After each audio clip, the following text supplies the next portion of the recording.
Kyk of jy hom kan sien daar. Ja. Tina. Ja, okay. Cool. Alright. So ek het die recording is begin. So it start, let everyone know they're being included. Julle almal is included in die recording. So whatever you say kan en gaan teen julle gebruik word. Dink mooi vir hulle iets sê. Alright. Okay, so Sondag het ons gaan vandag 'n bietjie gepraat van die tema was automatic Christian, maar dit is maar actually dieper as dit gewees, was maar grootendeels gewees oor vandag se tyd wat ons in leef, wat ons outomatiese Christene geraak het. En as ons verder deur gaan hulle weer sien waarvan dit gekom het, was maar gewees grootendeels vir die feit dat baie mense skiep die eerste deel, hulle skiep die clutch gedeelte en hulle gaan dadelik na die briek toe. Hulle gaan dadelik na die kruisiging van Jesus toe. Ek is gered en daarvoor kan ek nou doen wat ek wil, want Jesus het my sonde betaal en nou hoef ek nie meer verder te worry nie. Ek hoef nie verder heilig maak te streef nie, so hulle skiep die clutch, hulle gaan dadelik briek toe. Okay. So net om te begin, so begin was gewees in Genesis 4 vers 7. En dit sê die volgende, hier is 1933 vertaling, dit sê Genesis 4 vers 7. Hy sê, is daar nie verheffing as jy goed doen nie? En as jy nie goed doen nie, die sonde lê en loer voor die deur en sy begeerte is na jou, maar jy moet daaroor heers. So hierdie is Abel en Kain. Dit was gewees toe God die Vader met Abel gepraat het, net voordat of Kain gepraat het voordat hy sy broer doodgeslaan het, om te seker maar, aangesien jy het nie die offering goeders like nie, is dit vra die Here vir hom, is daar nie verheffing as jy goed doen nie. So ek het net vandag vir 'n bietjie opgebreek, so basis en opbreking, so as jy bied wat reg is, sal jy nie aanvaar word nie, is een van die reëls wat God hom gevra het. So jy kan sien in Genesis 4 vers 7, dat daartoe wil blaai.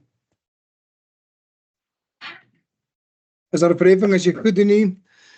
So dit dui op die persoonlike verantwoordelikheid en die integriteit.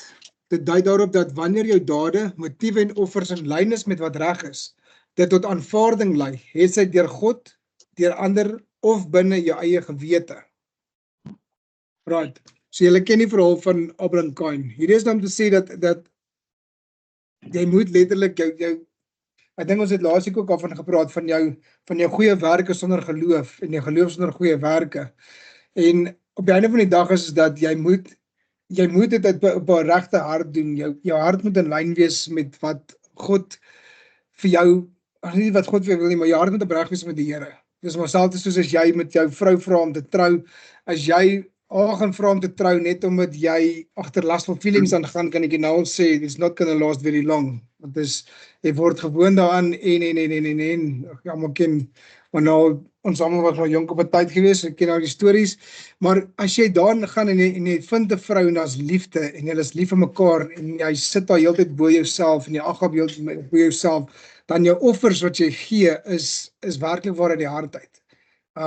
Jy doen nie net byvoorbeeld, vat vir ete om iets uit te kry nie, jy vat vir ete om maar te vat vir ete, as jy nou verstaan wat ek bedoel. Maar as jy weier om aan te bied wat reg is, so weiering hier impliseer om te weet wat reg is, maar te kies om dit nie te doen nie. Dit beklemtoon 'n morele kruispunt, jou besluite het gevolge.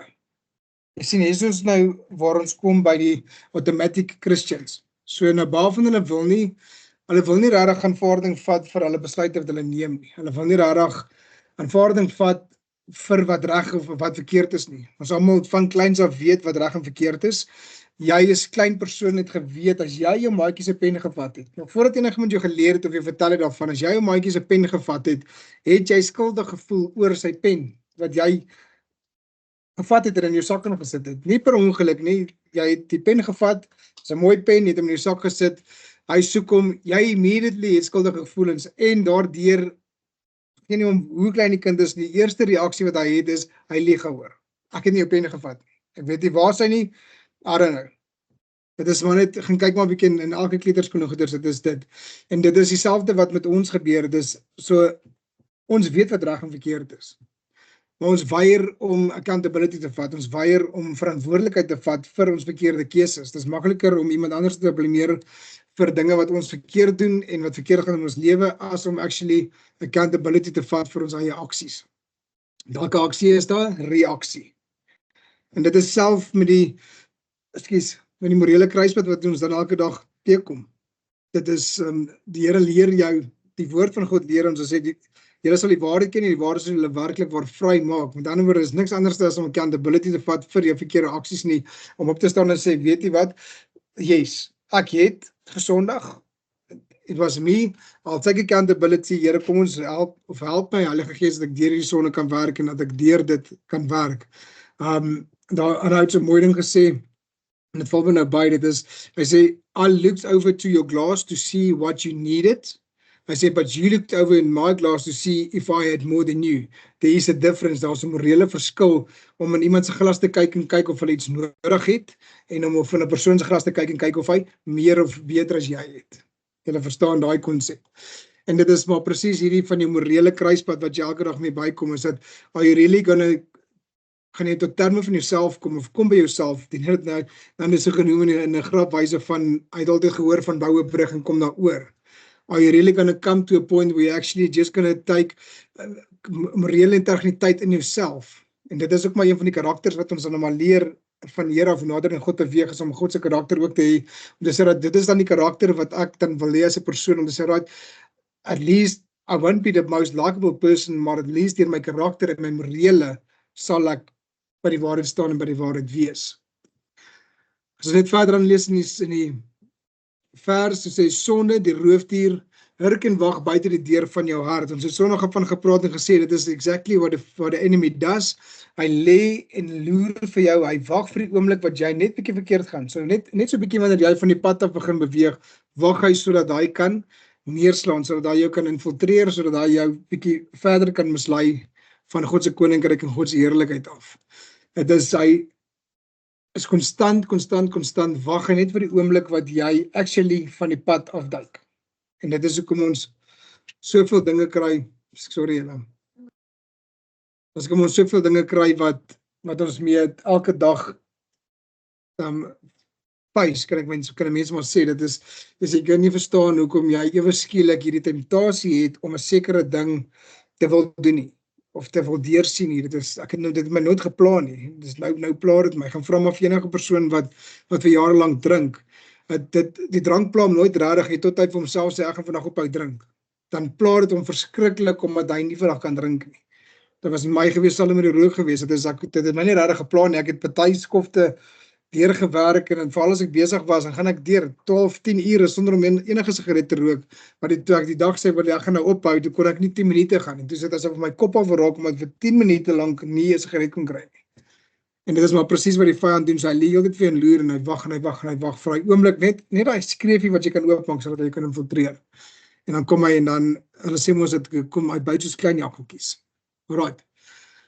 Sonder die roofdier hurk en wag buite die deur van jou hart. Dit is treffende beelde. Sonde word beskryf as roofdiere aktief, geduldig en gereed om te spring wanneer daar 'n opening is. Die deur van jou hart dui daarop dat die gevaar nie eksterne omstandighede is nie, maar die interne oomblik wanneer jy verkeerd kies. Onder het ek net bygesit, sin creates access points, righteousness removes them. En dit is presies wat nou gebeur. So jy hoor altyd mense praat van die hart is bedrieglik en jy praat van die hart. En so wat hy hier vir ons verduidelik is, dit is it's an internal fight. Wherever you go, you're fighting internally. Dit is ons het al baie keer gepreek ook en gesê ook, is dat your biggest enemy is here inside of your head. As jy hier kan oorwin en in lyn met jou hart en met God se woord, dan kan jy begin aanbeweeg. Jou grootste geveg wat elke persoon van ons het, is jou innerlike geveg met jouself, binne jouself, oor jouself. Dis hierdie vlees wat meer soek en dan soek sekere aansiening en this is the biggest fight that you will ever come against, is the fight inside.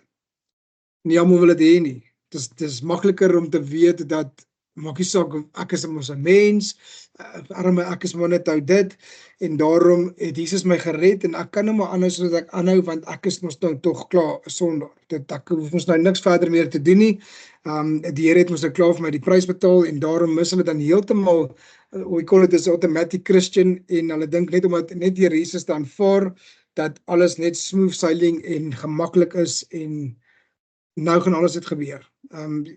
Ek weet nie of jy dit al gekry het nie, maar baie van die keer ons al gekry waar mense actually net deur 'n doping gaan om te skiem, okay, nou gaan ek deur die doping gaan, maar nou gaan alles verander.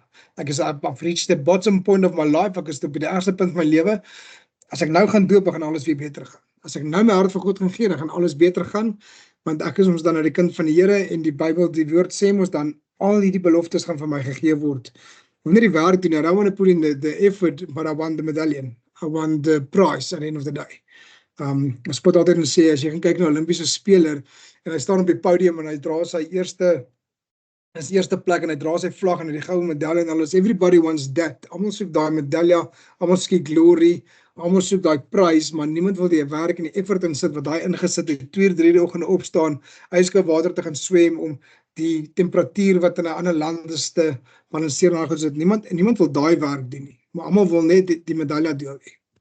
En dis maar baie keer wat jy kry met automatic Christians. They want all of the glory, all of the prosperity, hulle soek al hierdie lekker dinge, hoe kan ek amper sê, ek gaan nie amper sê nie professional nie, maar jy kry jou talented preachers en stuff like that. Hulle wil net hierdie eer kry, want hulle kan dit mooi oordra, en hulle kan die boodskap mooi dra. Julle ken daai storie wat ek laas vertel het van Psalm 23, waar hoe kan ek sê, dit is die professor dit so uiteengesit het met vol stop en al die goeders soos dit, en toe kom my oom en ek gehoor het, en sê maar laat ek dieselfde lees, en toe dit lees dit met passie, en die verskil was gewees is dat, okay, jy ken Psalm 23, maar ek ken die herder van Psalm 23, die skiet uit automatic Christians. Verder in die vers, sê sy begeerte is na jou, maar jy moet daaroor heers. Nou, wie se begeerte is dit? Dit is die vyand se begeerte wat oor jou is. Dit is sy begeerte om jou af te trek, dit is sy begeerte om jou te infiltreer, dit is sy begeerte dat jy vir die vlees ingee. Daarom is al hierdie lekker dinge wat so verkeerd is, dit is aanloklik, dit is aantreklik, dit is people want it, you fight every day, it's a constant battle between your spirit and your flesh, of wanting this and needing this, en wat die Heilige Gees en wat die Here vir jou wil hê. Dit begeer jou om jou te hê. Dit begeer om jou te hê. Dit wys dat wangedrag en aantrekkingskrag het 'n soort gravitasieskrag. Dit wil heers, beïnvloed en beheer. Daarom is dit seker een van die moeilikste dinge om te doen, is om volhard te wees in God, volhard te wees in die woord van God, en volhard te lewe volgens die wil van God. Daarom like mense nie as jy praat van heiligmaking, en hulle like ook nie as jy praat van die wil van God, en hulle like ook nie as jy praat van die waarheid van die Here se woord nie. Hulle wil dit nie hoor nie, want dit beteken op die einde van die dag is hulle moet bietjie werk. So het sonige van dit ek het 'n illustrasie gedoen van dit is outomaties is lekker, val as jy in traffic ry, dit is breek petrol, dan gat jy. Daar's nie rate change, daar's nie clutch control, daar's niks nie, maar as jy met 'n clutch ry en dit val in traffic, is jy 'n bietjie werk, en as jy met die clutch trap en tussen eerste tweede, so dis 'n bietjie werk wat jy moet vat. Mense skiep dit, want hulle wil nie hierdie hoor nie, hulle wil nie weet van wat die waarheid is nie. Dis woord van God sê vir ons verder, hy sê maar jy moet sy meester wees. Nou, soos ons nou by die clutch uitkom, gaan julle sien wat gee ons autoriteit om die meester te wees van dit, en dit gaan ons nou in die clutch deel opbring. Hier is die sentrale boodskap, jy is nie magteloos nie, versoeking is werklik, maar nie finaal nie. Jy word geroep om selfbestuurkrag en morele gesag uit te oefen. Sorry, hier is daai 0 gesag uit te oefen, die gedeelte bevestig menslike agentskap, jy kan reg kies selfs wanneer verkeerd hard druk. Streef na heiligmaking en 'n heilige lewe, dis meer as net om sonde af te lê. Om heilig te lewe beteken nie om perfek te wees nie, maar om in lyn te kom met God sy woord. God en sy woord. Baie mense maak die fout as hulle hoor die woord heiligmaking, hulle dink aan heiligmaking, dink hulle kan, nou moet hulle ewe skielik elke liewe sonde wat hulle het, en hulle nou gaan bekeer aflê, en hulle moet immediately stop met dit. Daarom sê ons, hulle jump na die breek toe. Die verlossing van Jesus Christus op die kruis is in hierdie geval die breek van dit alles. Dit is dit, ons kom daarby uit. Jy gaan nie na shower toe. Jy gaan shower nie voordat jy gaan shower nie. Jy gaan bad jouself nie voordat jy in die bad gaan klim nie. Jy kom vuil. Maar ons werk wat jy moet doen. Is jy nog saam met my? Ja. Kyk. Nou kom ons by die eerste deel. Nou, hier is basies die clutch gedeelte van die hele situasie. So Galasiërs 5 vers 24. Julle kan soontoe blaai as julle wil. Ek het dit opgesit ook.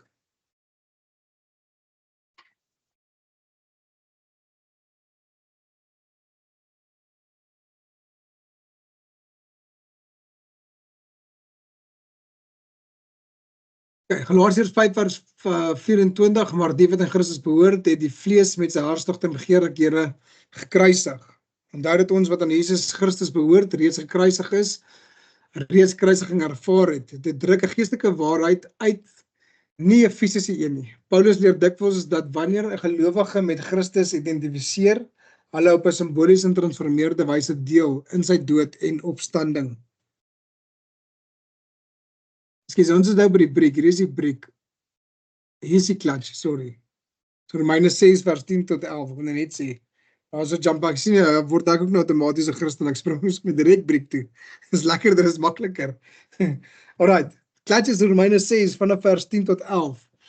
Dit sê die volgende: want die dood wat hy gesterf het, het hy vir die sonde eens en vir altyd gesterwe, maar die lewe wat hy leef, leef hy vir God.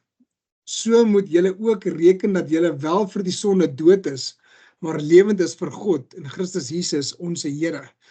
Want deur sy offer het hy vir altyd aan die krag van die sonde gesterf. Dit beklemtoon twee belangrike waarhede. Christus se dood was nie gedeeltelik of tydelik nie. Hy het die mag van sonde heeltemal gebreek, nie vir homself nie, maar namens diegene wat hom verenig is. Onthou ons het nou gewonder, hoe oorheers jy oor hierdie sonde, hoe oorheers jy die vyand?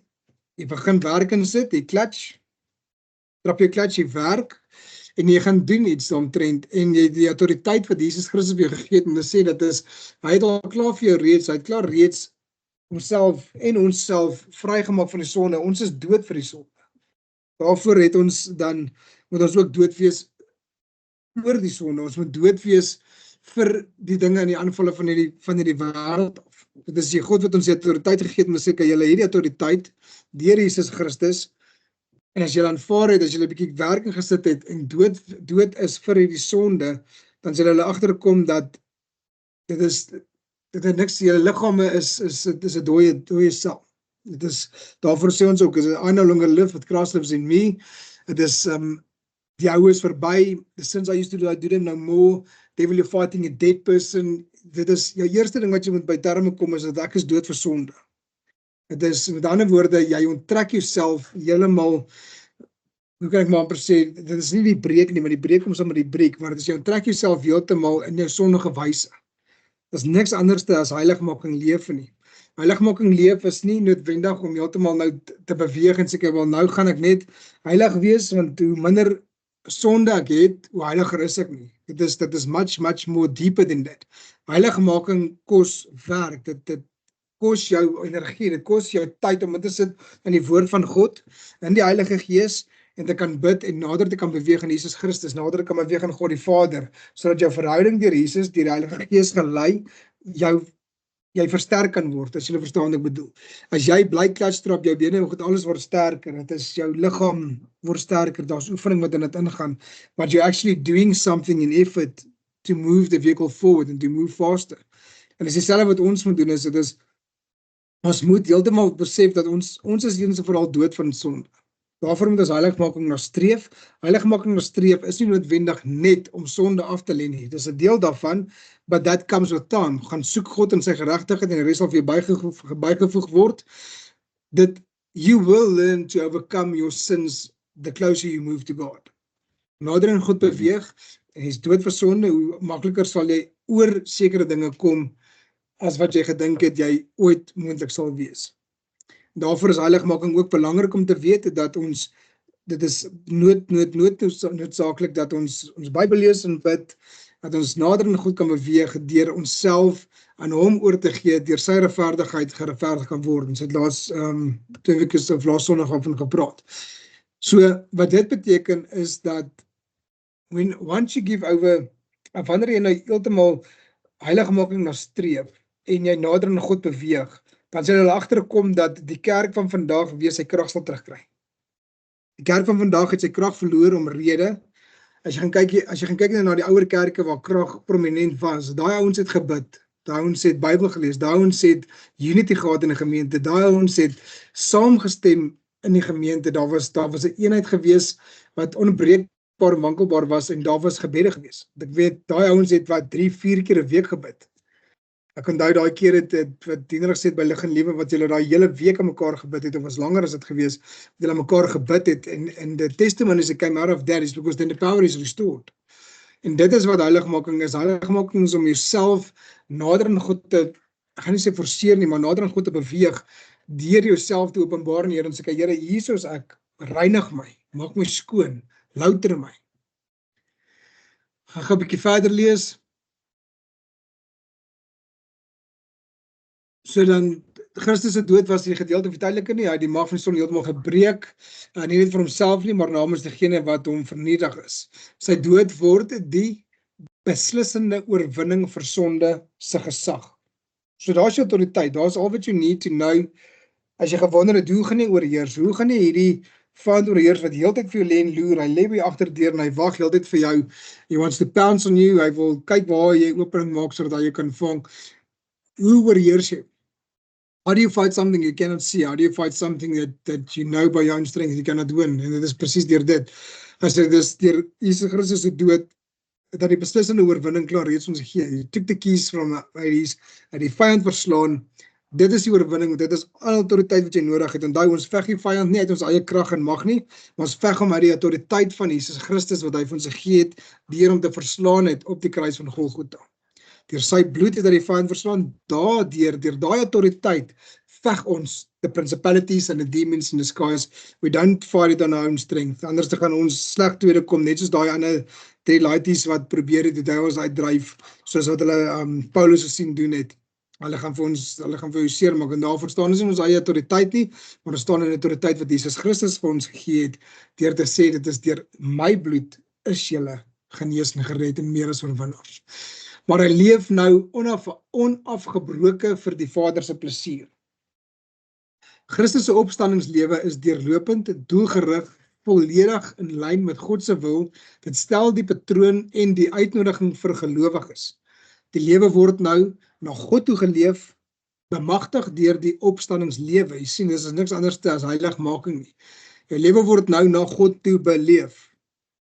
Ek weet nie van julle nie, maar as ek mooi gaan lees, en ek gaan lees veral in die Ouer Testament, gaan ek sien wat God is a God of excellence. Daar kom my woord weer op. God is a God of excellence and he wants nothing less than excellence. Daarom het hy sy seun gestuur om dit gesê het, ons kan nie volbring aan God se wette nie. Dit is onmoontlik vir 'n mens om God se wette te onderhou en by God se wette uit te kom, en daarom moes hy sy seun gestuur om te sê, right, gaan julle plaasvervanger gee.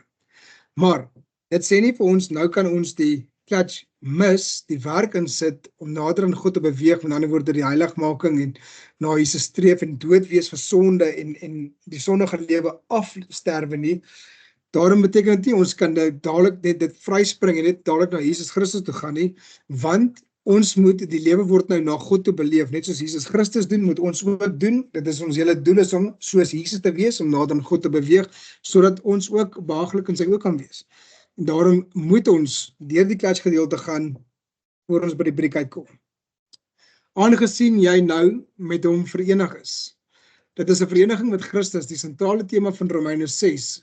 Wat waar is van Christus word waar van jou, sy oorwinning word jou oorwinning, sy lewe word jou lewe, jy volg nie Christus na nie, jy neem deel aan sy lewe.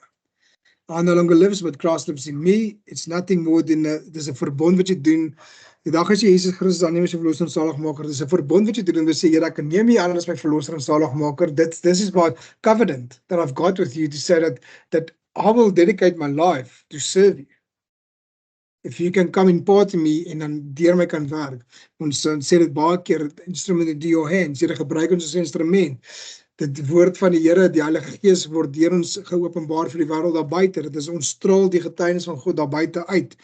There's nothing more than the impartation of Jesus Christ. En onthou nou, Jesus het self gesê, maar ek is in my Vader in my, en julle my ken kinders in my Vader, en daarom is ons ook in Christus, en daarom ken ons ook die Vader, en die Vader ken ons. Kyk, maak dit vir julle sin. En Yes. sê as ek dit vandag praat, dan gaan ek dit dalk net verbyskiep. Okay. Aangesien jy nou met hom vereniging, soos daar verby is, lief word jou lewe, sien julle self as dood en onresponsief op sonde se appel. Baie belangrik. Daarom weet jy dat dit is, baie mense sê dit is, ja, maar jy ken nie my situasie nie, jy weet nie waar die rek gaan nie, dit is, walk a mile in my shoes, en jy gaan nie verstaan nie, dit is die enigste joy wat ek verkeerd in die lewe, ek weet die werk druk my, alles druk my, Vrydag aand by 'n braai, is die enigste joy wat ek het, is hierdie bietjie. Dis al wat ek vir myself wil hê. Maak niemand seer nie, ek soek niks van niemand af nie, ek vra niemand vir geld nie, ek doen dit in my eie, that is my joy, ek pla niemand nie, julle het dit ook al seker baie gehoor.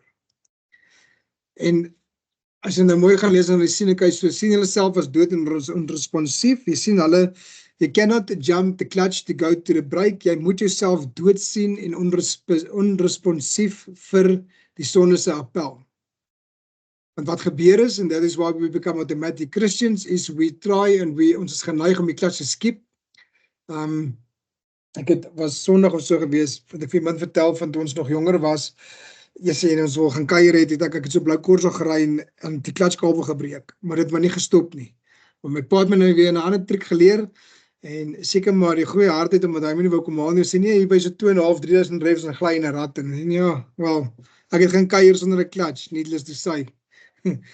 Maar, jy sien, ek het nooit geweet hoe om onresponsief of dood te wees vir die appel van die sonde nie. Whenever there was a will, there was a way that I made. Maar ons wil nie dieselfde wil maak vir God die Vader nie. So ons is geneig om so 'n bietjie die refs by 2.500-3.000 refs te hou, om die ratte oor te gooi sonder om die klats te trap. Jy sien, dit is daai keer dat ons onsself, hoe kan ek sê, jouself wil bejammer en self wil jy backtap en sê, ja, wel, weet jy wat, ag, is okay, jy verdien dit. Jy doen dit nooit nie, dit is 1 keer 'n jaar wat jy jare in funksie, en dan kan jy dit nou gaan geniet. Dit is nou vir jou.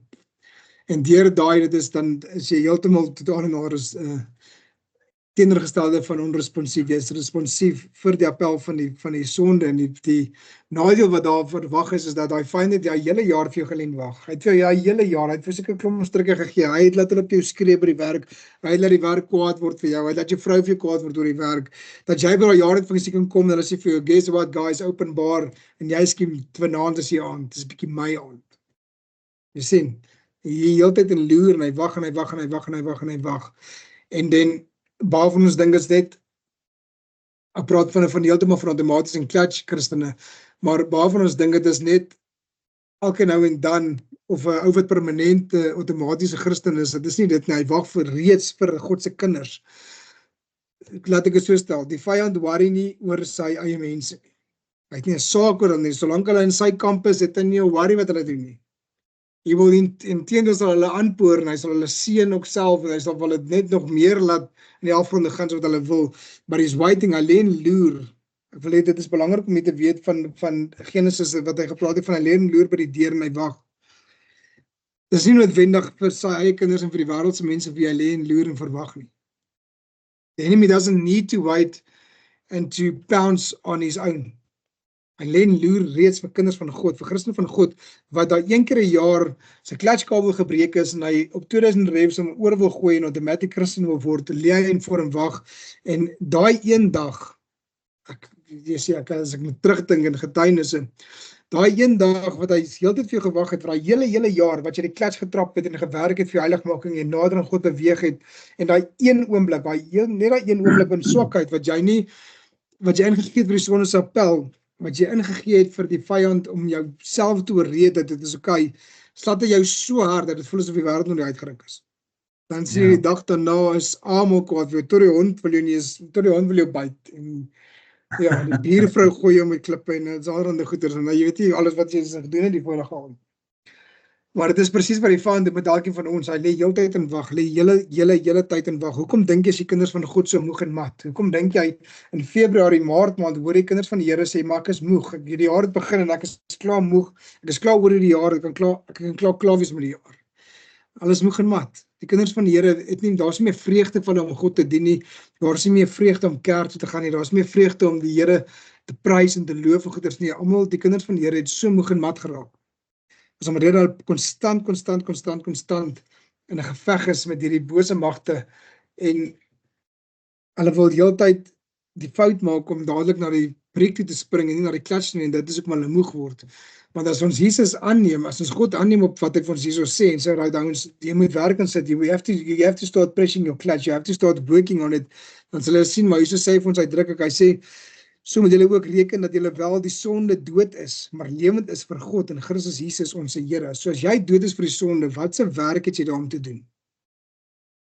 Are you constantly going to fight the struggles of lust? Are you constantly going to fight the struggles of addiction? Are you constantly going to fight the struggles of being moral? Are you constantly going to fight the struggles of being holy? As jy dood is vir sonde? Kom ons vat net gou vir 'n oomblik en sê, okay, om heilig te wees is om sondeloos te wees. Ons vat net gou vinnig dit as 'n voorbeeld, dat ek sê nie dit is so nie, dit is nou maar net iets wat ek net vinnig aanhaal, maar kom ons sê dit was so gewees, dat jy nou heeltemal, as jy sondeloos is jy heilig. As jy dood is vir sonde, what else is there for you to do then? As dit dan nou net op dit gebaseer was. Jy sien, die Here gee vir ons klaar reeds die antwoord het reg deur die hele geval in hierdie Romeine 6 vanaf 10 tot 11 sê dit gee vir ons reeds die hele antwoord vir ons hele lewe. Hy sê you just become dead to sin. Hy sê then already, soos vir die wêreld dit wil sien, is jy klaar heilig. En jy klaar daar, en jy klaar, is al klaar 90% daar, jy gaan 90% minder gevegte veg as jy nou veg. Jy gaan 90% minder jy mind veg as jy dit nou veg. Maar dit kos werk. Dit is nie maklik om net dood te wees vir sonde. It needs work, it needs commitment, dit kort jou Bybel lees, dit kort jou gebed, dit kort jou versterking in die Heilige Gees, dit kort jou versterking in die Eie Gees en versterking op God se woord in lering in wat die Here vir jou is en om dit vir jou weer lekker te maak. Dit moet vir jou lekker wees om die Here te prys, om lekker vir jou wees om die Here te dien. En so ook, jy sien, dit is waar die wêreld dit teruggekry het om tradisie en religion in te bring, om die mense so vasgevang te word aan sekere hoe kan ek maar sê, skedules en dinge met kerkordonnansies en kerkrade en kerk instansies, dat hulle dit so godsdiens so, ek wil nie sê, moeilik op 'n manier gemaak om God te dien. Dit is so moeilik, ons veg reeds, as jy jou hart en lewe vir God gegee het, veg jy reeds 'n ongelooflike groot veg.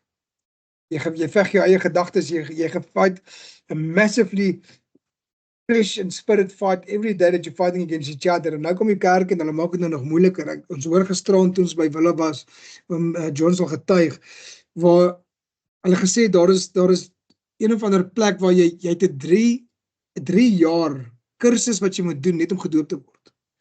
So het 'n 3 jaar kursus waar jy toetse by skryf net om gedoop te word. Ek meen ouens, ek weet nie van julle nie, maar as my Heilige Gees my oortuig het van om gedoop te word, en ek moet nou eers deur 'n 3 jaar kursus gaan, ek dink jy by die 2de jaar se gesit en Here, okay, miskien is ek nog nie reg nie. Kom ons wag maar liewer op. Maar die punt is dat hulle dit reggekry het vir ons om dit so moeilik te maak. En dit is niks anders as die vyand wat dit reggekry het om die mense die klas te skiep nie. Hulle wil hulle direk na die breek toe vat, na die lekker deel toe vat. Nou kan ons gaan by hom uitkom. So dit is in Galasiërs 5 vers 24. Galasiërs 5 vers 24, hy sê, maar die wat aan Christus behoort, het die vlees met sy hartstogte en begeerlikhede gekruisig. Hier is want almal spring elke keer na die breek toe. Een keer gered, altyd gered, julle sal dit weet.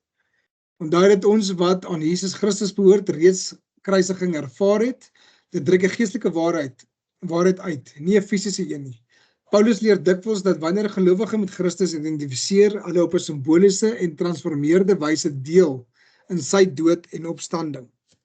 Dit beteken, jou ou identiteit definieer jy nie meer nie. Jy neem deel aan Jesus se oorwinning oor sonde. 'n Beslissende breek het plaasgevind tussen wie jy was en wie jy nou is. Right, so wat meeste van die mense fout maak, is dat hulle gaan die klatsie by en spring hulle dadelik na die kruis toe, hulle spring dadelik na die preek toe, dan dink hulle, okay, nou vandag Here gee ek my hart en siel vir U, daarom breek ek vandag met alles, ek breek met die sonde, ek breek met die families, ek breek met al die dinge, ek breek met alles rondom my, en nou alles, Here, nou gaan alles reg loop. Nou gaan alles in my lewe reg wees, nou gaan alles begin regval, dit is mos nou die ou is verby, die nuwe is nou hier, so met ander woorde, alles wat in die verlede is nou oor en verby. Ek hoef nou niks meer rekenskap te gee vir niks van dit af nie. Ek van nou af gaan net geseënd wees. So met ander woorde, nou moet ek môre by my werk instap, ek soek promosie, ek soek aan 'n huis, ek soek aan 'n kar, al die goeders moet nou begin in plek val. Ek kan aangaan so wat ek wil aangaan. Ek hoef nie, die Here ken mos my hart. Hy het hom op die kruis gesterwe, daar so sê dit sê jou identiteit. Sorry julle. Hy sê daar so sê jou identiteit definieer jy nie meer nie. Jy neem deel aan Jesus oorwinning en die sonde, so dit beteken nou kan ek maar aangaan so wat ek aangaan. Die Here het my klaar alles betaal op die kruis. Dit is nou gedoen. Ek hoef nou niks meer te doen nie. Ek hoef nie heilig te lewe nie. Want elke keer as ek net voel, ek oor nou duik ek af, gaan roep ek net Jesus aan en sê, Here, ek aanvaar U, is my verlosser en saligmaker. Your grace is more than enough for me on the cross. I'm okay. Almal spring dadelik eers na die breek toe. Everybody wants grace. Let's be honest. Ek ken nie iemand wat nie genade soek nie. Want ding is, ek kan nie jou se naam onthou nie, maar 'n ander het so 'n belangrike ding gesê te sê, dit is if Jesus Christ was the true Savior, I say it is of the utmost importance in my life to live according to what He wants. Want dit beteken dat daar ewige lewe is, daar is 'n ding soos 'n hemel en hel. So as Jesus Christus werklik waar die seun van God was, het ek alles om te verloor, om hom nie te aanvaar nie. Hy sê, maar kom ons sê, hy is nie, dan het ek niks om te verloor nie. Ek het niks om te verloor om nog steeds die woord van God deur te gaan en te gaan kyk daarna nie. I've got nothing to lose if he was not, but I've got everything to lose if he is. Is dit 'n gamble wat 'n mens werklik wil vat en sê dat ek wil werklik hierdie gamble vat en sê kyk, maybe he's not. So. En daarom spring almal altyd eerste breek toe, want ons almal soek dit. Everybody wants grace. Daar is niemand in die wêreld wat my kan kom sê hulle soek nie genade nie. Gaan loop nou in die hospitaal en vra jy vir een van daai mense en sê hoor hierso, soek julle genade vir julle sonde, soek julle genade vir julle redding. Want as jy dit nie môre gaan maak nie, dat jy kan wees of na die hemel toe kan gaan, en elke persoon in ons betaal gaan weer sê, I want grace. So dat, ja, hulle sal enige vreemde God iemand aanroep in benoudheid, net om verligting te kry van pyn of van siekte. Or to have grace. Alright. So, want alles wat met ons selflewe verband hou, is aan die kruis teruggestel. Die selflewe, soms die vlees of sonder natuur genoem, verwys na die deel van ons wat weerstaan aan God, gediende destruktiewe begeertes, het selfgesentreerde geleef eerder as gees gefokus. Dit gaan nie oor 'n persoonlikheid nie, dit gaan oor 'n oriëntasie. Om te sê dit is teregstelling beteken sy bewind het geëindig, dit het nie meer regmatige gesag nie. Jy is nie meer verplig om oudrange te gehoorsaam nie. So that's what it means om teruggestel te wees aan die kruis. Dus julle kan daai neerskryf as julle wil, die weerstand van God gediende destruktiewe begeertes, het selfgesentreerde geleef, eerder as gees gefokus. Daai is ook vir my baie belangrik.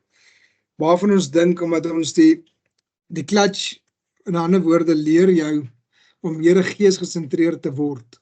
In other words, it builds your character, it builds you in the spirit to be more spirit-orientated and then flesh-orientated.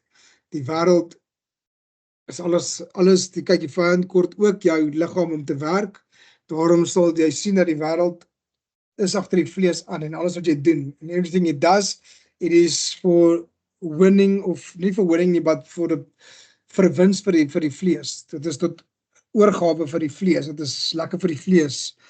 En dit is alles vir die vlees. Because he needs that to bring your spirit down.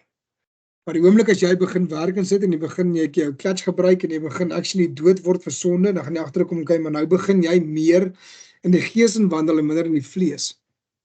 Ek dink is in een van Paulus se briewe wat hy geskryf het, hoe is dit dan nou broeders, dat julle begin het met die gees en nou eindig julle weer op met die vlees. Hy sê, keep in the spirit, walk in the spirit.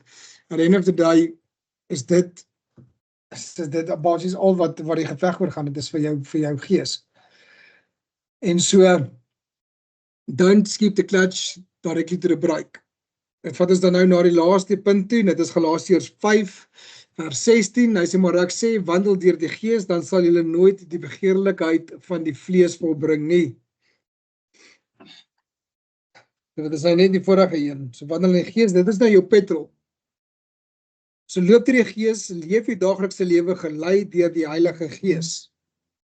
Klink makliker as gedoen. Dis gewoonlik die Heilige Gees wat jy sal oortuig of jy sal sê, hoor, jy moenie so toe gaan nie, moet dit doen nie, don't do it, don't go there, en dan sit altyd 99% van die keer is dit teenstrydig vir wat jou vlees soek. Dit is het jy al gesien as jy tot laat toe gekuier het en jy begin lekker kuier, almal wil huis toe gaan, maar jy wil bly. Even your spirit is telling you, listen, it's time to go, but your flesh, nou gaan ons kuier, nou gaan ons braai. So, is makliker gesê as gedoen. So, to walk in the spirit is probably one of the most difficult things to do as a Christian. Omrede jy daagliks en altyd deur aangeval word deur die vyand, en nou hy lê by die deur en hy loer en hy wag, and she's just waiting for opportunity to pounce on me. En kom ons wees eerlik met onsself, ons almal is sondaars, ek is 'n sondaar, julle is sondaars, ons is in sonde ingebore. So the chances that we are going to open doors, I would say, is almost 100%. Ons amper 100% kans dat daar deur iewers gaan oopgaan. Of dit nou wees deur skinder, of dit nou wees deur aggressie, of dit is deur kwaad gevoelens, of as dit nou deur is deur, hier is daar so baie, obesity, kos, name it. Deur alles daardeur is daar deure wat eventually, wat 'n mens oopmaak. Dit is, en die vyand lê net en loer en hy wag, so then he fights, then he attacks, en then he, want ons vroeger gelees, die pounces on you, then he attacks you, en dit is, om dan nog steeds in die gees te wandel, is seker een van die moeilikste dinge om te doen. Gaan sê vir enige persoon wat geliefde verloor het, dat alles oké sal wees, of so voor sy gaan hy reg het vir jou sê, maar hoe weet jy? How are you? Hoe kan jy my sê alles gaan oké wees? Verstaan, hoe sê vir hom, gaan sê vir so 'n persoon wat honger is, wat op die straat sit en vir 2 dae niks eet het nie, gaan sê vir hom, moenie worry nie, dit is die Here sal voorsien. How do you expect that person to also walk in the spirit? En dit is net voorbeelde wat 'n mens ligtelik vat van vlees. Ek meen, ons elkeen het ook tekortkominge, dat ek het dit nou nog genoem, ek sê, jy sal baie van die mense kry en sê, wel, kaboke mali mashues, en dan praat ons weer, gaan 'n bietjie die goed deur wat ek deur gaan, en kyk ons weer, of jy kan doen of sê wat jy nou sê, of jy nog steeds so gelowig kan wees wat jy nou gelowig is. So to walk in the spirit is probably one of the most difficult things that a Christian or a child of God can do. Sounds easy, ons almal weet dit, om dit te bewys dit is nie maklik nie, dan, as dit so maklik was, dan sou, hoekom is nog nie een van ons gered nie, hoekom is die kerk van God nog steeds kragteloos? If the church again started walking elke dag deur in die Heilige Gees, in the Spirit, kom ons is dood vir sonde, okay, Jesus Christus het vir ons autoriteit gegee op die kruis, en we walk in the Spirit, ons wandel in die Heilige Gees. Wat se rede is daar, wat nie in die ou tyd was, of vorige tye, of in Jesus se tyd iemand was, wat nou hier so is, wat ons nie dieselfde werke as hy kon doen. Wat sal daar wees dat ons kan verhoed om die werke van God te kan doen vir daar buite? There's nothing that will be able to, wat ons sal keer nie. So daarom weet ek, dit is een van die moeilikste dinge om te doen, is om in die gees te wandel, is omrede niemand van ons daarby is nie. Niemand van ons is daarby uit nie. Ons praat miskien elke dag konstant deur, praat ons met die Here. Ek myself praat konstant deur, as konstant in my kop. Ek praat konstant met die Here reg deur die dag. Maar ek kan nou vir jou sê, ewen met dit deur is dit onmoontlik vir my om konstant 140% in die gees te wandel. Want as 'n ander persoon met my praat vir daai 5 sekondes of 10 sekondes wat in my aandag het, my fokus het, I'm not in the spirit anymore. Dan is ek daar. En as ek het toelaat dat hy mediteer, dan maak ek die deure oop. En voor ek myself weer kry, blaas ek my gasket vir 'n stupid ding. Iets heeltemal eenvoudig soos, dude, hoekom het jy nie daar deur toegemaak nie, of kan jy nie dink vir jouself nie, soos, dude, my common sense, not everyone's common sense. Maar julle verstaan wat ek bedoel. Paulus praat nie van 'n oomblik of gevoel nie. Loop beteken werkwoord, jy moet iets doen. Daaglikse keuses, gewoontes, gedagtes, houdings, besluite, reaksies. Om deur die gees te wandel beteken om God te laat beïnvloed hoe jy dink. Luister na sy leiding, gehoorsaam aan sy aansporings, hou jou hart oop vir hom. Daar is 99% van ons gefaal. Baie van ons wil nie eens toelaat dat God kan beïnvloed oor wat ons dink nie, ons ons eie minds dink. Ons dink ons eie goed, ons dink ons eie kopse goed. Ons dink ons eie ways, eie plannetjies, ons eie dinge. Ons wil nie bitter min laat ons toe dat God ons eie gedagtes beïnvloed. Want God se gedagtes vir ons is nie wat ons vlees soek nie. God se gedagtes is nie miskien eers wat ons soek nie. Een prediker het interessant ding gesê die dag. Hy sê ek kan nie vir julle verduidelik die werk wat God vir julle voorlê nie. Want as ek jou gaan verduidelik wat vir julle wag, wat sy werk julle gaan moet doen, gaan julle dit nie doen nie. En dat my dink is dat, are you really going to actually then allow God to beïnvloed wat jy dink? In gebed, skrif en oorgawe bly, dis 'n leefstyl, nie emosionele ervaring nie. Jy sal nie die begeertes van die vlees bevredig nie. Jy sal nie deur sondige drange beheer word nie. Dit is die aanloop van jou, as jy loop en wandel in die gees, dan sal jy nie deur hierdie begeertes in die vlees bevredig wees nie, en jy sal nie deur die sondige drange beheer word nie. Maar ek wil net iets daarby las. Vleesbevredighede sal nooit in elk geval bevredig word nie. Ons as mens soek altyd die volgende. You always wants better. Ek kan altyd onthou ek op skool as ek sê, as ek die dag gaan werk, dan kan ek gans my lewe geset, want dan gaan ek my eie geld kry, my eie plek kry, dan is ek gedaan. Toe sê ek, alright, nou werk ek. Weet jy, as ek nou 'n vrou het, dan is ek nou weer lekker alright. 'n Vrou gekry, en sê maar, Jesus, weet jy wat, miskien as ek nou 'n kind het, dit sal nou weer, verstaan, dit sal nou volmaak wees, dan is 'n lekker familie, dan is dit sharp, ja, okay, dan jy kind. Weet jy, as ek nou 'n huis het, en so gaan jy aan, tot vandag toe nou sê, jy weet, as ek eendag pensioen het, dan gaan ek geset wees, gaan ek lekker vakansie hou die hele tyd in Mauritius. Jy sien, ons soek altyd, ons begeerte van ons vlees soek altyd na meer en meer. Waar dit eenvoudig is, en God sê, dit is heel eenvoudig, as jy die stappe volg, as jy dood is vir die sonde, jy lewe met autoriteit, en jy wandel in die gees, dan gaan jy leer om vir nou te lewe. Jy gaan leer om vir hier te lewe, met ander woorde, in jou hier nou, gaan vir jou genoeg wees. It will be more than enough for you to suffice you.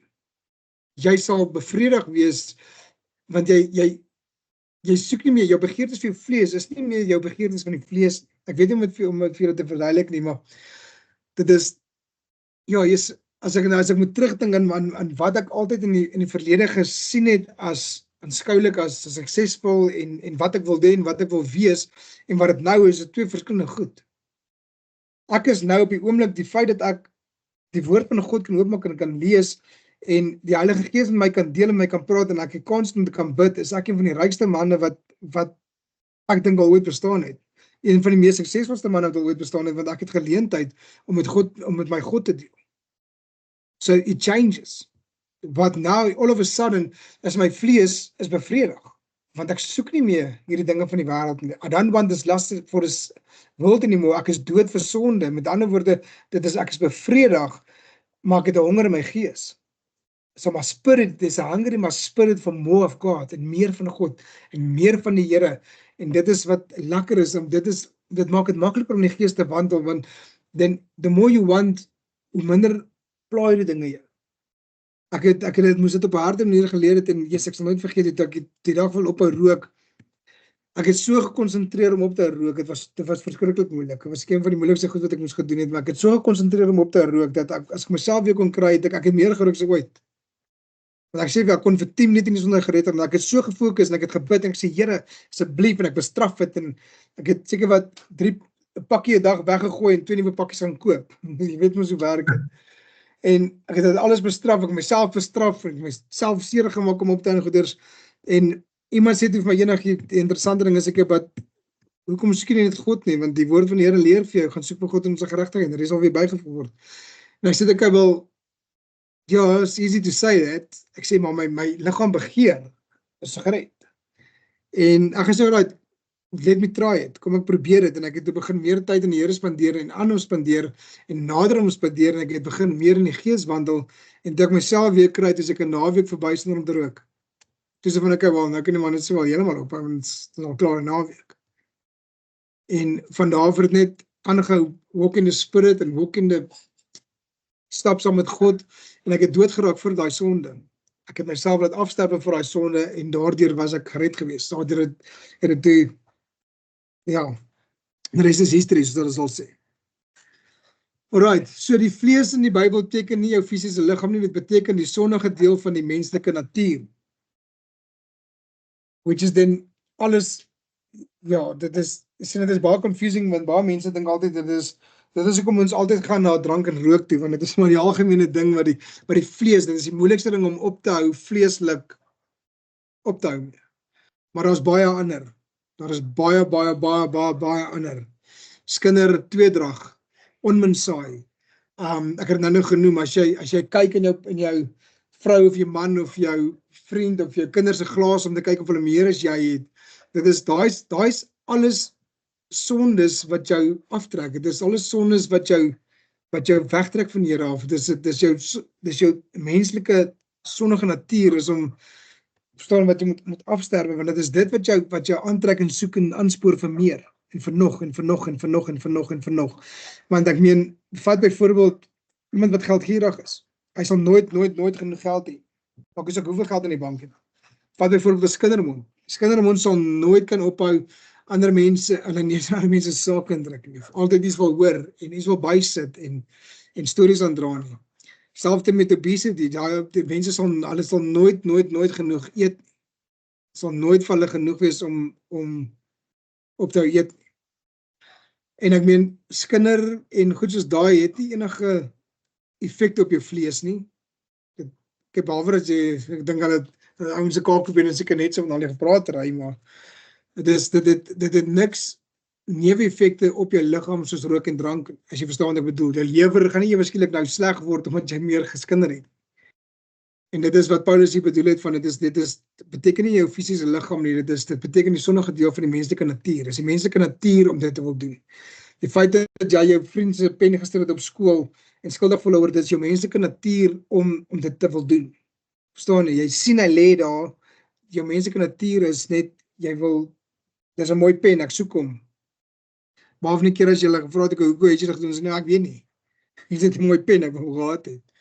Maar in 'n geval, selfsugtige begeertes, versoeking, ou gewoontes, swakpunte, destruktiewe denke, die ou jy voor Christus. Paulus sê, as jy op die gees fokus, verloor die vlees krag.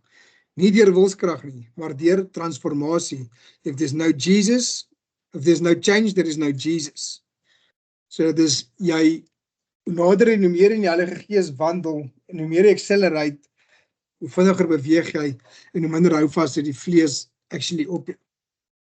En dan gaan jy agterkom ook hoe makliker is dit, jy is dood vir die sonde, jy staan net oor die tyd wat God jou gegee het om dit te oorheers, en in die gees kom jy agter dat jou vlees verloor al hoe meer krag.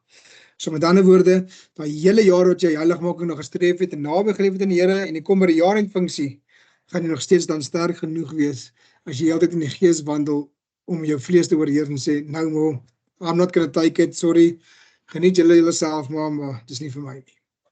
Right. And then that is also right. So dit is dan waarby ons nou is. So as daar enige iemand wat iets wil bysit of vra of seker is oor seker iets wat ek genoem het.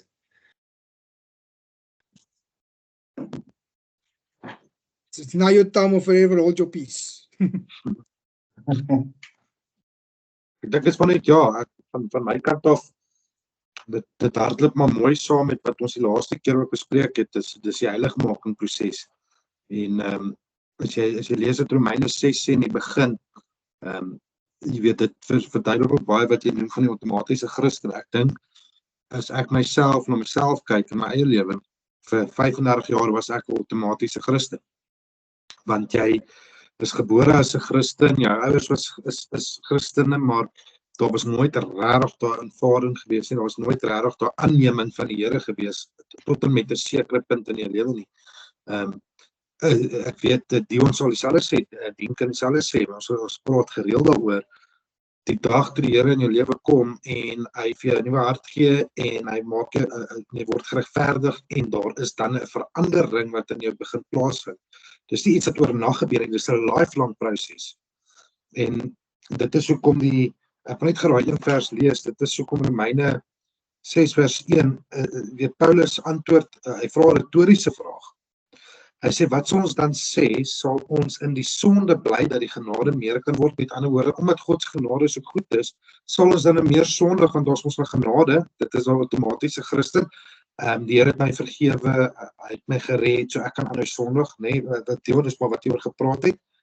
Dan sê hy, nee, stellig nie, ons wat die sonde afgesterf het, hoe kan ons nog daarin lewe? En dan as jy Romeine 7 lees, dan praat dit van die stryd wat jy het met die vlees en die gees, soos Dion vanaand van gepraat het. So ek dink dit is nogals daai outomatiese Christen is 'n plek waar baie Christene hulle self vind. Ek het vir 35 jaar lank myself daar gevind, waar ek het weet, dit is, Jesus is daar, en ek glo in hom, en jy weet, hy het op die kruis vir my gesterwe, en al die goedjies, maar was hy convicted by it? So in 'n manier het ek in dit ingeglo, as ek dit so kan stel, waar ek het ten volle my hele liggaam, my hele lyf, my denkwyse, dit aanvaar het, werklik dit ervaar het, en dit geglo het in daai oomblik. En toe dit gebeur vir die eerste keer, toe begin ek sien, okay, maar weet jy wat, nou begin daar eintlik nou eers werklik hier's verandering. En dan is dit 'n stryd, elke dag van die lewe. Moet jy keuses maak oor sonde. Elke dag is die temptasies daar, vir wat ook al dit mag wees. So dis ook nie dat jy perfek is en dag geen, jy is nooit perfek op hierdie aarde. Jy gaan altyd aan 'n sonde wees. So ja, ek dink waar is nogals dit pas net so mooi in die lyn van hoe dit alles loop. Is regeneration, justification en dan sanctification of heiligmaking. So ek is nogals dit werk, hy so werk die Here.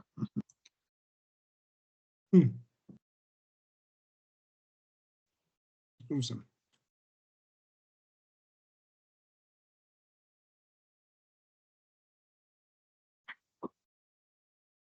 It's a Chinese manuscript. So as ek ietsie kan, ek het half in 'n, ek het half kan soos in 'n nutshell sit, kan ek sê is dan jy kan jouself die antwoord vra, soos wat Dion nou oor gepraat het, kom dit neer op, jy wat jouself die vraag moet vra, is ek gered, of is ek deceived? Ja. Want as jy waarlik gered is, dan sal daar begeerte in jou wees om die wil van die Here te doen, te wil doen. Nie omdat jy dit moet doen nie, maar daar's 'n begeerte omdat jy dit wil doen, omdat jy God wil behaag, omdat jy heiligmaking wil nastreef, daar's 'n nuwe begeerte. Want baie mense, hulle soek die voordele, hulle soek al die voordele van 'n Christen. So Dion nou van gepraat het, hulle soek die seëninge, hulle soek die bonatuurlike voorsiening, hulle wil hê die vensters van die hemel, hulle soek die genesing, hulle soek al daai nice voordele van 'n Christen wees, maar hulle soek nie waarlik Christus nie. Soos Dion gesê het, hy weet, is die verskil tussen om van die Here te hoor en van die Here te weet en om hom regtig te ken. Om te weet wat die Here gedoen het en om die een te ken wat dit gedoen het. Dis die verskil.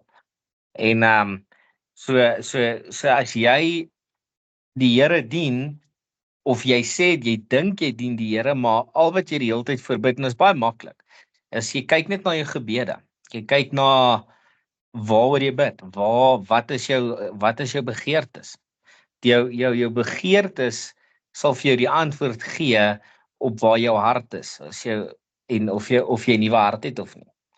So dit is maar net jou hand in jou eie boesem insteek en kyk of hy melaats. En dit is nie te sê dat daar's baie keer al is jy gered, wat jy vinnig kan in die vlees begin wandel en dan word jy gesidetrack en in vleeslike dinge, maar die Heilige Gees sal altyd daar wees. En jou gewete sal jou of aankla of jou gewete sal jou vryskeld. Want dit is nie die Heilige Gees wat jou aankla nie, die Heilige Gees oortuig jou. En wanneer jy die regte ding doen, dan is jou gewete in lyn met die Gees van God. Dan sal jou eie gewete sal jou dan vryskel, jou morele kompas wat die Here, die wet van die Here wat in ons harte geskryf het, sal jou of vrede gee en oor jou besluit, of as dit nie in lyn is met die woord van die Here nie, gaan jou gewete jou aankla, gaan jy skuldig voel. Ja, skuldig voel oor daai pen wat jy gesteel het van jou chomie. Jy weet, dit gaan jou pla. Dit is regtig baie belangrik om hierdie vraag vir onsself te vra. Is ek 'n outomatiese Christen? Doen ek dit net vir die voordele? En wil ek die Here net dien wanneer ek iets by hom wil hê? Of dien ek die Here, al doen die Here nooit vir my iets nie. Al is daar nie een blessing ooit wat oor my uitgestort word nie. Ek dien hom vir wie hy is. Ek dien hom want hy's God. Ek dien hom want hy's my redder. Net die feit dat hy my siel gered het, is genoeg. Is oor as genoeg vir my om my hele lewe neer te lê vir hom. Hy hoef niks verder te doen nie. Hy het oor as genoeg gedoen, die Here. So ja, baie powerful, broer. Amen. Ja, verseker. Nou val iets by my moet jy gepraat het, Dion, ook oor die bedrieglike hart. En daai outomatiese Christen is baie keer iemand wat sit met 'n bedrieglike hart en die vyand sit juis en wag vir daai en hy sal dit op jou uitspeel. Jy sal jouself bedrieg, maar hy gaan vir jou laat voel oor jy doen die regte ding of jy lewe die regte manier of jy is 'n Christen of iets, maar daar is geen werklike oortuiging of God wat jou werklik al verlos het nie. En jy sien dit ongelukkig. Dit gaan terug na 'n studie wat gedoen was in Amerika waar hulle gepraat het met die Christen, en dit was gedoen, ek dink oor 200,000 Christen of iets, ek kan nie onthou nie, van verskillende kerke, verskillende denominasies, en hulle die sekere vrae gevra van die Bybelse leefwyse. Glo jy dat Jesus op die kruis gesterf het? Glo jy dat hy opgestaan het uit die dood uit? Daai klas van goedjies. En net 9% het met dit saamgestem.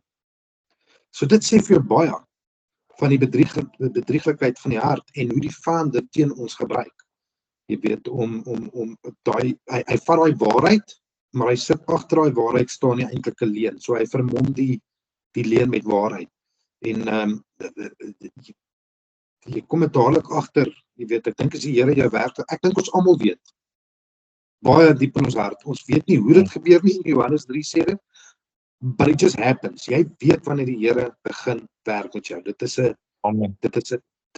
gebeur en dit was 'n sudden change, but it's a lifelong change, ook as ek dit so kan stel. Daar's 'n sudden urge om te sê, maar hoorie, ek wil beter doen, ek wil die Here behaag. Dis nie dat ek dit wil doen, maar dit is omdat dit my nuwe natuur is. Ek weet nie andersins as om die Here te wil behaag of daai wil te wil lewe van die Here se wil nie. En val ons nou in dit 100% the righteous may fall 7 times. En gaan ons baie keer in die vlees in, ja, want ons het hierdie natuur, soos dit Dion reg gesê het vanaand, daar is daai natuur wat daai stryd, daai tweeling, daai didymus het ons mee beklei.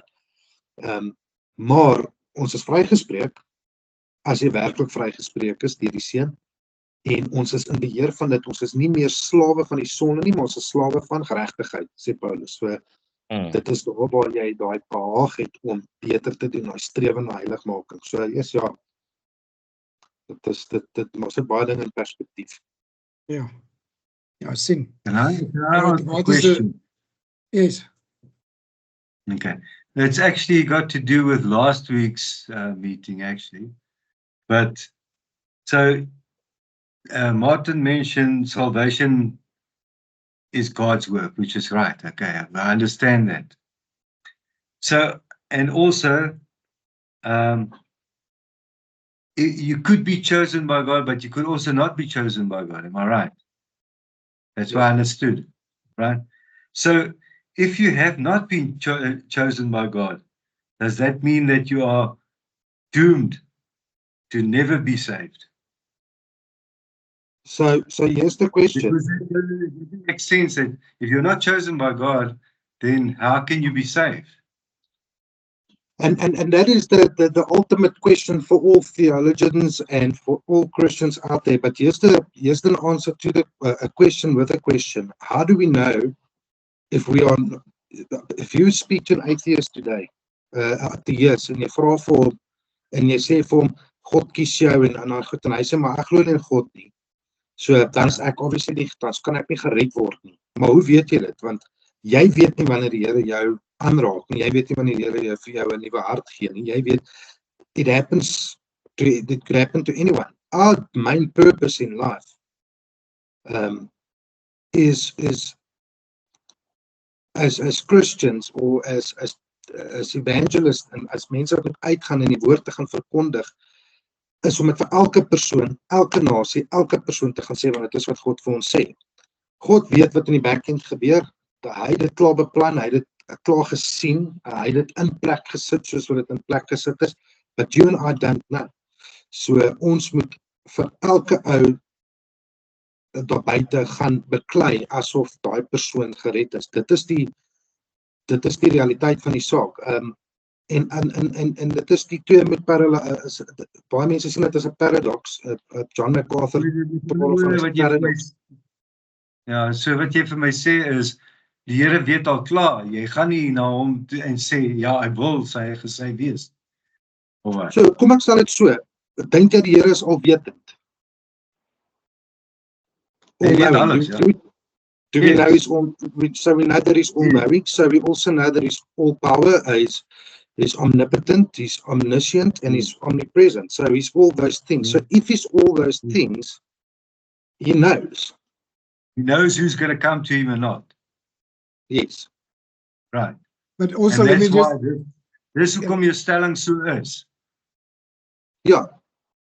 But because also the word says that, if you read, he chose us in him before the foundations of the world to be holy and blameless in his sight, through the adoption to sonship. He predestined us through the adoption to sonship through Jesus Christ. So, but we don't specifically know what he knows, so we need to fight for it each and every day. But every time you feel, listen, I want to know God, or ek wil gered word, it's already because the Holy Spirit started working in you. we also need to understand, Uncle John, that God chose everyone already. The entire world, all Gentiles, everybody has already been chosen by God. So there's not one person that can go and say he's not chosen by God. God chose everyone. But therefore God also gave his own free will, or he gave us his own free will. So although God knows that, listen, Martin is not going to make it. I know, because I've been doing this all my life, and it's due to his own choice that he's not going to make it. God will still try and use people like us, that's open for him to be used, to maybe just change Martin's mind, to then actually to change it. To explain to you that although God is all knowing in the future, knows exactly who's going to make it and who's not going to make it, there's still that I want you the benefit of a doubt for if he changed, because God then will know if he changed or not changed his mind. But what I mean about that is that I don't think I think in a sense is that God works for his kingdom in majority. And is working in and through us so that we can save as many as we can for him. So in other words, what it tells me is that because God's all-knowing, he knows right, there is people going to hell. Whether he can't change it, but me and you can still change it. What now depends on us is that God knows, right, there's people going to heaven, there's people going to hell. But the amount that's going to make it is solely onto ourselves. Yeah. And therefore God said, if you read the Bible, it says, right, I created the house for Lucifer and the fallen angels, not for men. But now because of men's own choice, they will also go there. That's why then God will say, okay, well, listen, so it is our work as disciples for Jesus, as workers for God, to go out and save as many souls as we possibly can. Because God knows there's people going to hell, and he knows also there's people going to heaven. Remember, the word also says that God is not, hy is nie 'n aannemer van 'n mens nie, van 'n persoon nie. Dit sê vir my dat hy is nie spesifiek gekonsentreerd op Martin nie, but is concentrated about the souls, and the souls that wants to praise him, that wants to be with him. Dit is hoekom baie van die kere die wette van God tel vir goed en sleg. What I mean is, people that don't even belong to God, that don't even believe in God, they will also reap the benefits of God's law. In terms of, if you do to good people, you will be blessed. And if you give your tithes, we will look after. You know that all of those blessings, die wettige blessings is vir sleg en vir goeie mense. So therefore, God never, although he knows who he has chosen or not chosen, everybody's chosen. There's not one person that has been born that has not been chosen by God. That is why he sent his son for Gentiles, Jews, his people, for everyone. Dis kom die woord van God ons ook leer, hy die ongenooides genooi en gesê, wel julle wat nie kom nie, so gaan op die kruispaal en kry die ongenooides om op te trek in die huis van die Here toe. But it's their own people's choices if they're going to follow it. In other words, it's your own choice if you're going to make it to hell or you're going to make it to heaven. God already chose you. Ons is elkeen klaar uitgekies deur God. Ons moet nou net leer om hom te aanvaar, Jesus Christus aanvaar, en in God se soewereinheid, met die wete dat hy ons gekies het en nie ons hom gekies het nie, kan lewe, sodat ons die heiligmaking streef en nader aan God te beweeg, en nie in die verderf of ewige helling gaan nie. That doesn't mean God will always, he will never give up to try and get you from falling into hell's hands. Hy sal altyd probeer, alhoewel hy weet hy gaan nie. Ek dink ook, as mense, ons is nie omnipotent nie, so obviously, omdat ons die werk van God wil doen, gaan ons na iemand toe gaan wat nie kan gechosen word nie, because why, die Here weet, hy gaan nie, maar ons gaan nog steeds probeer. Want ons weet nie, hy gaan help nie.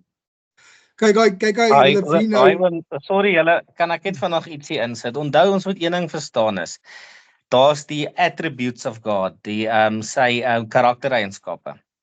Hy is alomteenwoordig, alwetend, hy is soewerein, hy het alle mag, hy het die keuse oor elke persoon wie hel toe gaan en elke persoon wie hemel toe gaan. Die Here doen dit alles vir die een rede, nie sodat ons kan goed voel nie, maar hy doen alles omdat tot eer en verheerliking van sy naam. As iemand hel toe gaan, is dit omdat hulle dit klaar verdien. Every one of us deserves hell. So dies wat hy verkies het, wat hy gekies het, die grootste fout wat ons probeer maak as mense, is om God se soewereine wil en dat hy selektief is in sy uitverkiesing. Hulle noem dit limited atonement in teologie.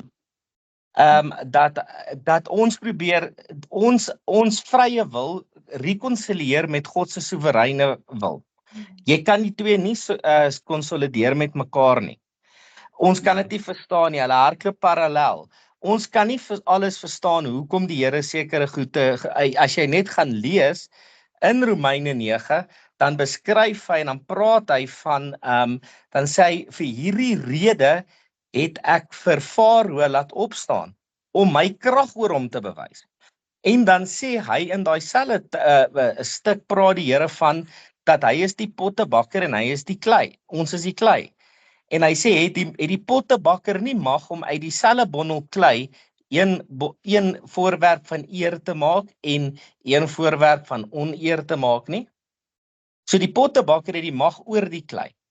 Die voorwerpe van eer is tot eer van sy naam. Die voorwerpe van oneer is ook tot eer van sy naam. Onthou, tot die duiwel is God se duiwel.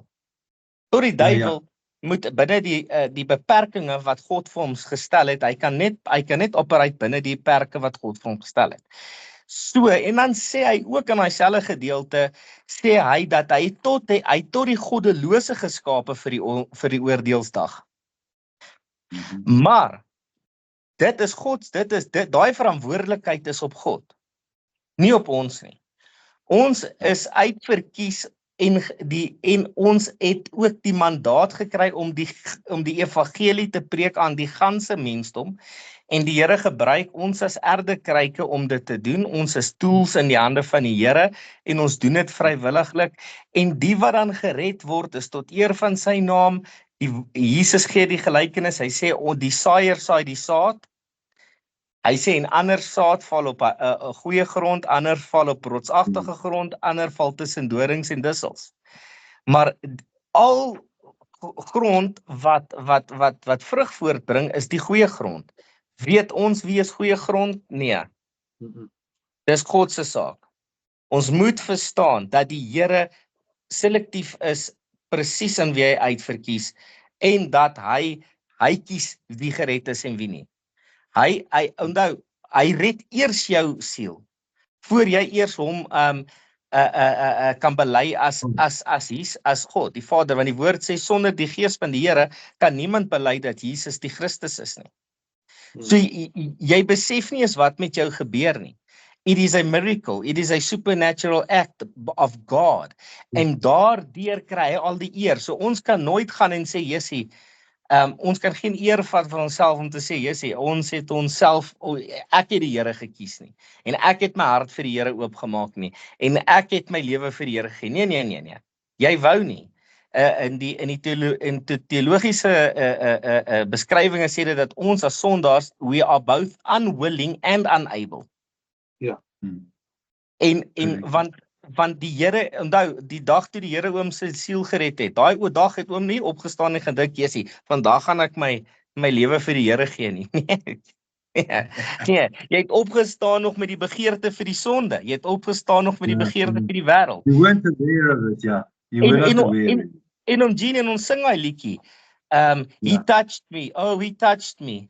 Oh, en dan sing ons, something happened. Something wonderful happened. Something happened. And now I know he touched me, not I touched him. Yes. Onthou nou, kyk nou na Petrus, Johannes en al daai ouens, nee, hulle is besig daarso op met hulle eie lewens te lei voor hulle Jesus ontmoet het. Hulle vang vis. Elke ou lewe sy lewe. Die Here kom, die Here het hulle nie 'n keuse gegee nie. Die Here het vir Petrus gesê, hey, volg my. Kom. Paulus was op pad, Saulus was op pad, wat se naam toe? Damascus toe. Sy plan was definitief nie om Jesus te dien nie. Sy plan was op Christene dood te maak.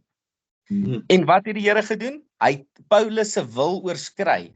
So jou vrye wil is net daar tot op is 'n illusie, tot op 'n punt toe.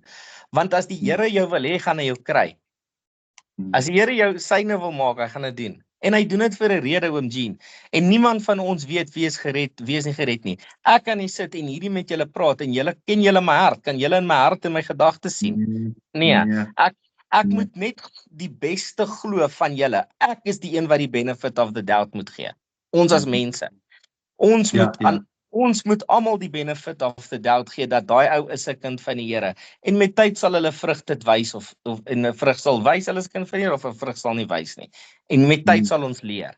Maar ons as mense moet mekaar nie oordeel en veroordeel om te sê daai ou is gered en daai is nie gered nie en daai is gekies en daai is nie gekies nie.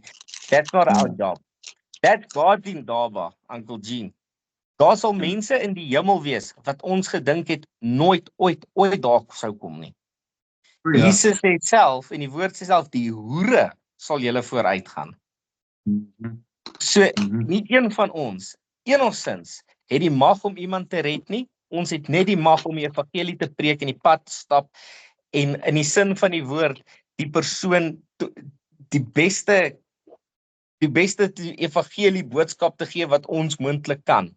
Want ons doen dit Ja. ook tot eer van die Here. En as ons iets doen vir die Here, doen ons dit tot die beste van ons vermoë. So, as God jou nie gekies het nie, definitief gaan jy hel toe. Ja. Nee, ek verstaan, ja. Definitief. Net op wat Dien ook gesê het, en ek is sommer die NIV hierso, Romans 8 verse, just ek my bril aantrek, 28-30, don't need vir my laag. And we know that in all things God works for the good of those who love him, who have been Yes. called according to his purpose. For those God foreknew, he also predestined to be conformed to the image of the Son, heilig maken, that he might be the firstborn among many brothers and sisters. And those he predestined, he also called. Those he called, he also justified. Those he justified, he also glorified. He. It's all a work of God. It's not of ourselves. Maar terselfdertyd sê God vir ons, en dit is wat baie mense die mekaar maak, as mens hierdie die doctrine of election preek, wat 'n baie moeilike tegniese ding is, want mense verstaan dit nie noodwendig aldag nie.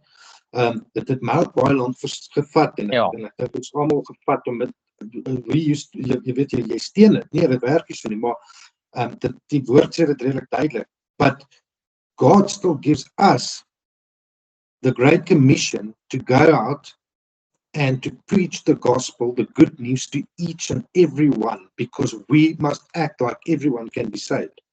That is our. So ons dit is wat hy vir ons gegee het. Ons is presies wat diens sê. Ons kan nie sê wie of wat, hoe en hoekom is hulle gered en of nie gered nie. Ons gaan nie weet nie. Ek kan ook hier sit en die grootste bedrieger wees in my hart. Julle gaan dit nie weet nie. Ek en die Here gaan dit dalk weet, maar julle gaan dit dalk nie weet nie. So ons moet die woord van ons moet nog steeds 'n goeie nuus vir elke persoon daar buite. Dan kry Matthew 22 verse 14. It says, many are called but few are chosen. So that's confusing. So ek kan net hierdie stukkie van 'n John MacArthur studie Bybel uithaal.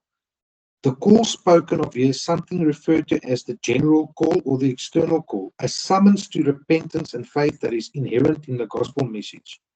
This call extends to all who hear the gospel.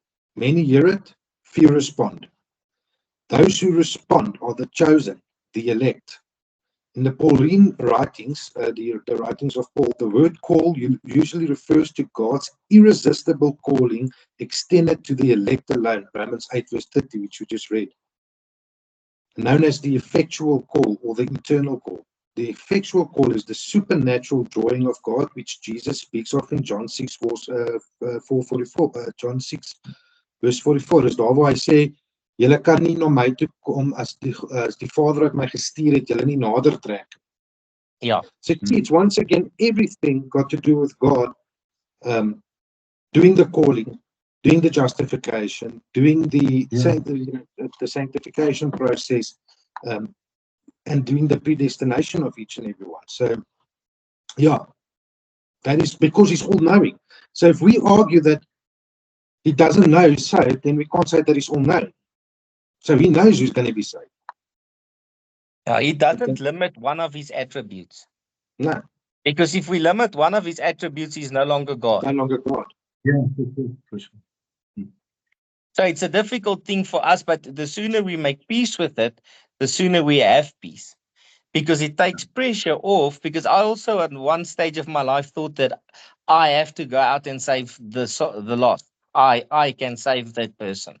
But the moment I realized that I can preach the word and I can walk a road with somebody and I can help somebody to the best of my ability, but the pressure is not on me because I'm not the savior. Jesus is a redeemer. He's the savior. He's the one who leaves the 99 and goes and gets the one that's lost. And so that just took all that unnecessary pressure off me. And I know that God, whatever God does, He does it perfectly and justly, and He's righteous in everything He does. Is nothing that God does and plans is ever not right. It's always 100% perfect. And now we might be limited in our understanding, but there will come a day when we will rise. The dead in Christ will rise first, and those who are alive and remain, we will meet Him in the end. We will be changed, the word says. And the word says that we do not know exactly what we will be like, but we know we will be like Him. Then we will have full knowledge and full understanding of why God did things in a certain way and for a certain reason. At this moment, there's certain questions that we can answer to a limited degree, but we cannot give full clarity on on everything. Yeah. Yeah. It's a difficult We're thing all still sometimes. learning anyway, even if you're a pastor, I think.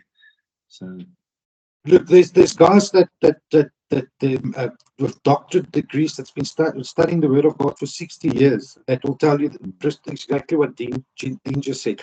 I don't know because I'm not God. You know, that's the answer to some of these questions. Because there is just certain things that we won't ever fully understand up until God one day shows it or reveals it to us when we are fully glorified. But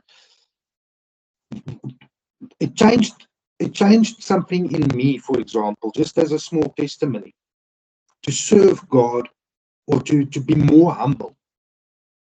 Because I realized that I'm deserving of hell. The word says in Ephesians 2 verse 3 says that we are 2 verse 4 says that we are all by nature deserving of wrath. All of us.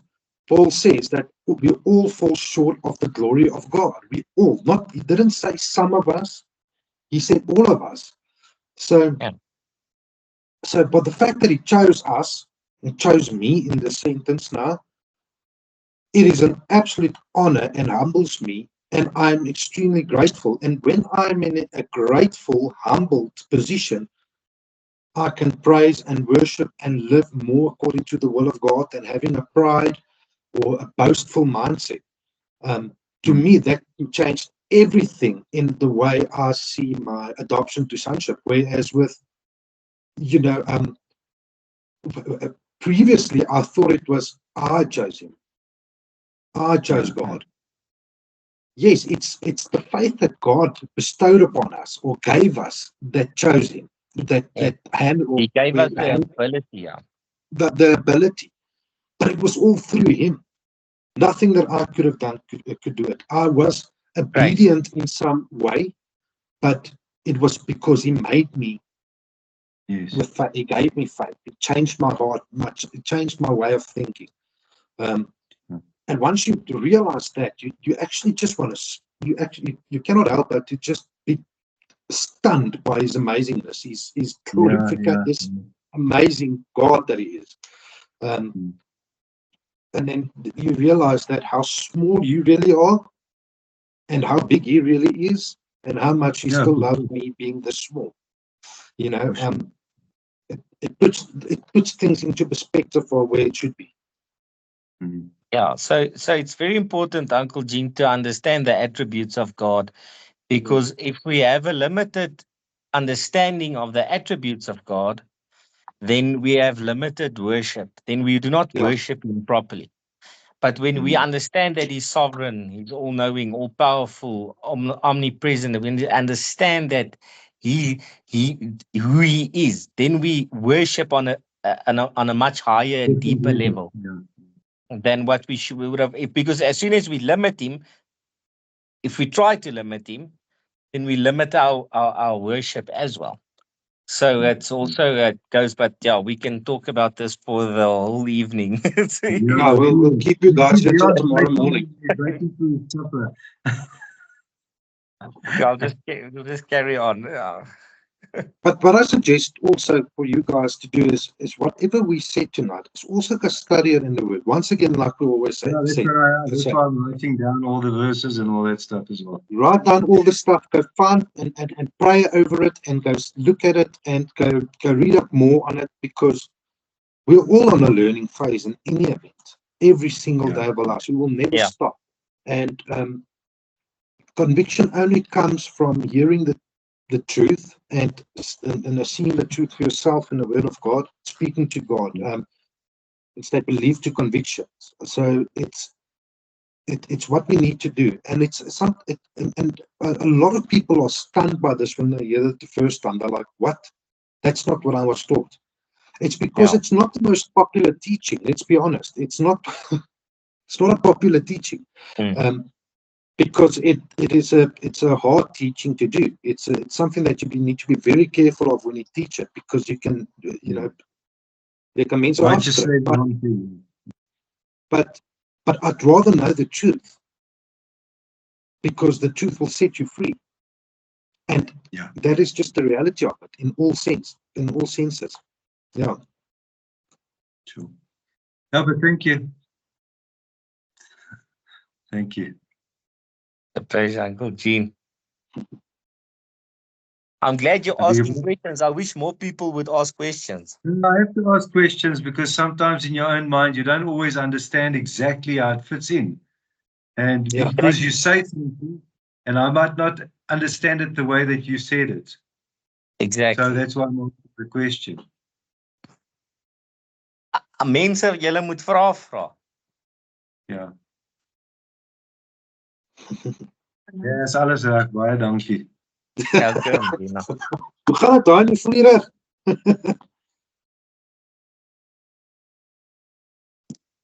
Hi. Unmute yourself. Hy slaap seker al. Okay. Ja, nee. Ja, daar's hy. Hoe voel jy? Gemaklik. Ai, mata. Vir alles jy net op die kant kan lê, weet, kan nie plat lê nie. Ja, jy sien, man, ek kan dink. Ek het ook net gevra, hierdie recording, waar kan ons die recording kry? As jy weer op die link gaan, dan sal jy sien die recording is op die link by die chats. Is dit hoe dit? Ja, so kyk as jy nou by die chats is, sal jy sien daar's een van Martinsen en sy download. Iemand moet dit net toets, want omdat hulle van hulle rekenaar af record, is dit nie available op die ander kant altyd nie. Ek het dit op my kant nie. Okay. Het julle my gehoor? So Dion, dit is krybaar aan jou kant en aan Denise se kant. Dis nie public nie. So mense moet hom op download en krimp en share. So jy as jouself, maar iemand soos Martin van sy kant, omdat jy rekord, gaan hy dit nie noodwendig kan kry nie as gevolg van privacy settings deur Microsoft. Okay. So ons sal dit download en ons dit share. Asseblief, ja, want ons het nou ook 'n gedeelte van dit nou bietjie gemis, so. Awesome. Right, cool. En dan so Definitief. huiswerk, as jy wil huiswerk doen, julle kan Romeine 6, 7 en 8 gaan lees. So Romeine 6 praat van die genade. Dit praat verduidelik maar min of meer van die sonde. Romeine 7 praat van die wet wat jy kan gaan lees, en dan Romeine 8 is die nuwe lewe onder die genade, die Heilige Gees van Jesus Christus. Dit sal vir jou al drie daai in werking sit. So is basies die sonde, die wet en dan die nuwe lewe, die Heilige Gees. Okay, dus nog enigiemand met vra? Ek is Hy reg, maak dankie. net hoe of hy seer kry, dis maar al wat ons nou kan sien. Ek het daai dokterverslag gesien, daar is nie so erg nie, Hein. Hulle praat van net in 'n groeitoon of iets soos dit. Ons het nie, okay, ons nog nie sien nie, so Ja, op aansit, man. Klim maar daai bedtyd. Wat fout met jou? Neem op jou bed. As jy ons bevestig het, jy's reg vir Saterdag vir die tent, nê, om op net te help. Ons het net nodig dat jy Hou die paal vashou. dit werk. Ai, not shame, man. Sorry, my broer. Ek kan staan, ek kan loop, ek kan dit doen, maar om daar Mag bo jy te sit kom nie? is die want ek kan nie sit nie. Jy mag staan en lê. En dis dit. Ek gaan maar met oploop kerk toe en dan sal ons van daar af vat. Daar sê onthou nou wat jy sê, né? Ons hoor. Maar ja, sien. As jy die skuld gee. Johan, dankie. Ek dink dit was regtig 'n powerful boodskap vanaand gewees en dit is iets wat regtig by ons almal kan resonate. Iets wat ons elke dag mee met fight. Amen to that. Ja, Amen. so hy vir ons afsluit. Ja. Okay, ja, no problem. Kyk, ons lê die hoor. Here, ag, ons kom net na U toe vanaand in dankbaarheid, liewe Here, vir U goedheid en U guns en die genade wat U vir ons gee, liewe Here. Liewe Here, ons bid vir elke persoon wat hier is vanaand om U ten volle, liewe Here, net te behaag, liewe Here, wat U woord vandag vir ons gesê het, U lering vandag vir ons gegee het, liewe Here, dat al is ons in die stryd, kan ons nog steeds, liewe Here, U ten volle vertrou dat U altyd daar sal wees vir ons, dat U ons sal skoon was, dat U ons sal red, dat U ons sal help, dat U ons sal oplig, liewe Here. Ek bid, liewe Here, dat wanneer ons deur hierdie moeilike tye gaan in ons lewe waar ons hierdie stryd het van die sonde en die stryd het van die vlees, liewe Here, dat U ons net sal versterk in die woord, liewe Here, want die woord is waarop ons fondasie kan bou, liewe Here. Ek bid dat elke persoon hier U sal ontvang in volheid. Die genade, liewe Here, oor ons sal uitvloei, liewe Here. Beskerm ons in die week wat voor lê en die dae wat voor lê. Ons pleit elke nou in die kosbare bloed van Christus in. In Jesus naam. Amen.